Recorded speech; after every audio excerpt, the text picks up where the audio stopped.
Guys, going to be explaining how to rotate on Call of Duty Modern Warfare, and I'm also going to be explaining how I use my classes and how to pretty much get 60 kills per game. Alright, let's get started. So first up, you want to choose whichever gun you want, of course, whatever gun you feel comfortable with. I like the ASL and the CR56 Max. That's just my personal opinion. Two of my favorite guns. Kilo is okay. FAL is good if you're good at single firing, but personally I prefer the CR56 Max and ASL. Submachine guns, MP5, Uzi, Bison. A lot of people use MP7, Fennec. Pretty much the guns that have been patched or nerfed or whether it's the new meta that's out there. So we'll start off with a new class. On this big CR56 Max. Alright, so you want to go to attachments. We got a list of attachments here. Personally, I like to go with the muzzle brake because the cons, of course, aim down sight and aiming stability. It's not too bad. You don't want to lower your damage range, of course. You don't want the monolithic suppressor unless you're building a specific class, maybe for a search and destroy or something like that. But if you're just playing to play like shipman or shoot the ship or something like that, I would personally prefer to use the muzzle brake. Of course, you can use whatever you want. Muzzle flash concealment, pretty much whenever you shoot at any point in time, they're gonna know where you're at. So, like I said, it's regardless of whatever you use, I strongly recommend using the muzzle brake or the monolithic suppressor, depending on the game mode which you're playing. Like if you're playing more tactical and laid back, I would choose the monolithic suppressor. But if you're running around going loud and don't care about being seen on the minimap, I would choose the muzzle brake. For the barrel, I would use the Zodiac. Of course, aim down sight speed and movement speed is indeed decreased, but you don't want to lose your bullet velocity and you don't want to lose bullet velocity plus recoil control. Of course, bullet velocity is pretty much,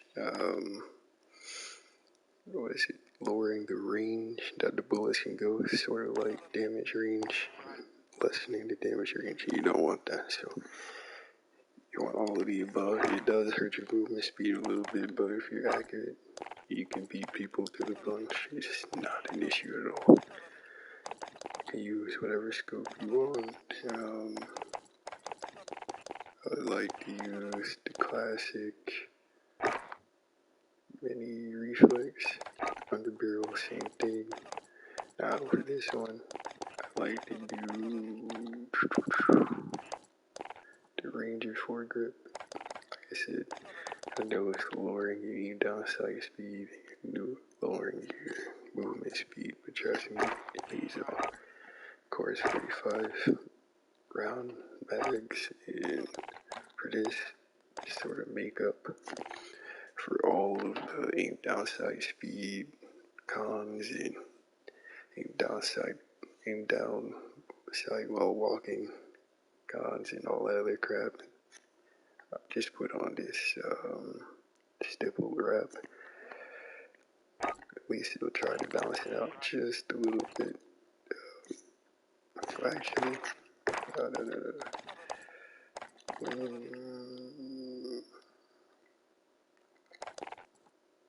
that's right, it was cut off. That was my bad. Depending on your class, doesn't matter. In fact, I was thinking of another class, that was my bad. I wouldn't put Zodiac on, because then it would lower your aim down sight speed too much. Instead, you would want to use the stipple wrap. So this is just my simple class setup. You can have whatever setup you want for whatever gun, but I like to be accurate, quick, and precise when I'm shooting, and take down the enemies quickly. Of course, I got this gun on the goal, so put on the goal if you want. No. Yep, that sums it up for the primary weapon. For the secondary weapon, you can use the collie sticks, the knife, dual kodachis, or I strongly recommend using the RPG. Even though people use EOD, if you shoot them with the RPG and hit them with the Simtex, easily be taken out the game. So I strongly recommend the RPG. If you want movement speed, of course, use the collie sticks or the knife or dual kodachis, depending on what you're trying to do. But I like to use the RPG just in case a kill streak comes in, such as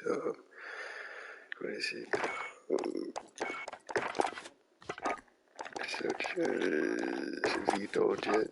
If a VTOL jet pops up, I like to be prepared ahead of time, so I'll be able to take it out with the RPG. That's why I put it on. Perks. Got a list of perks, so I don't really waste time using scavengers because I can just pretty much pick up any weapon that I kill people with and use that to kill others. Kill chain. Really wouldn't use that. Cold-blooded. Wouldn't waste your time. Pretty much the ones that use EOD double time or quick fix. I recommend EOD, of course, depending on the situation. If people are constantly throwing grenades and constantly shooting RPGs, then I would recommend putting on EOD. Double time, I would recommend that if you're constantly rushing. Quick fix is what I normally always use, because the second you kill anybody, the health regeneration automatically starts, and that's a very, very big thing in my opinion, because you'll see in my gameplay that 2 to 3 people come at a time. If it was just one, then I wouldn't mind using EOD or double time, but every time I kill one, it seems like 2 more pop up behind them, and that is quite frustrating, because y'all be low on health. Of course, for the second perk, I would just use Ghost or High Alert, or pretty much Ghost and High Alert is the ones you want to use. Feel free to use whichever ones you want. You can use Restock. That's another good one, but Hardline Overkill, Point Man, not necessarily best perks in the world. Point Man, you'll see me use it, because I am indeed an experienced COD player. I can rack up points doing just simple things, but for those who are just starting out, I would recommend Ghost, just till you get used to the game before you start jumping other perks.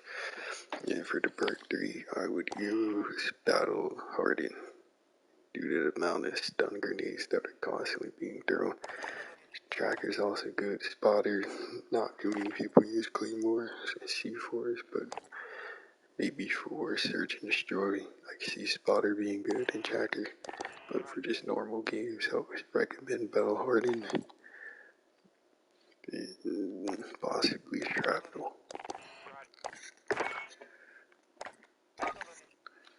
Of course, I stick with Simtex. You can use Frag Grenade or Simtex. Some people use C4, but like I said, with EOD, you don't want to get caught in that animation of throwing a C4 and getting killed. So I prefer to use Simtex because I'm pretty accurate with my throws and I know where I'm throwing. So I wanted to land in a specific spot, either to flush the guy out or to cause him to take damage so I can kill him all the more quicker. You can do the same thing with a frag grenade, but of course they can pick it back up and throw it back. You always have to take that risk. And also with the bounce, you'll never be in a specific spot unless you time your frag grenade.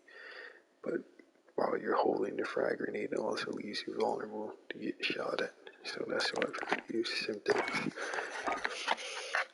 Tactical, I like to use gas grenade or stims. Stun grenades are pretty overpowered if no one has Battle Hardened on. But I like gas grenades because it creates it's like a smoke, and a stun grenade, in my opinion, combined. Not only can you not see in that area, but then it slows down the movement and it just disorientates the person.